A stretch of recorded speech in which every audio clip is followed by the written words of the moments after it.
Je sais que c'est un sujet impopulaire, mais je voulais avoir votre avis. En tant que psychothérapeute, j'ai remarqué que la santé mentale des hommes reste un grand angle mort. La société a, et à juste titre, beaucoup mis la lumière sur les problématiques des femmes.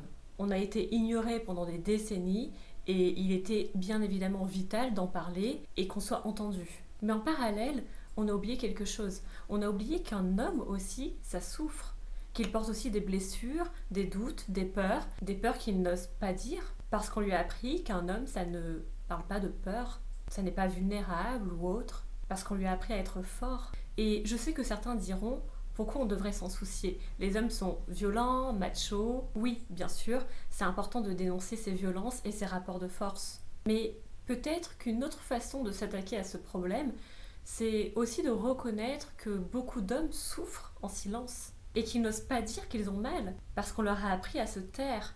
Ils ne savent peut-être pas exprimer ce qu'ils ressentent, ils savent peut-être pas exprimer leur vulnérabilité, leur souffrance, leur douleur. Et au bout de tout ça, il y a de la colère, des addictions, des doubles vies, des dépressions, parfois même juste un mal-être généralisé. Dans mon cabinet, je le vois régulièrement. Les hommes aussi ont besoin d'être validés, ils ont besoin qu'on leur dise tu as le droit de ressentir, tu as le droit de demander de l'aide. Qu'est-ce que vous pensez de ce sujet? J'aimerais beaucoup vous lire en commentaire.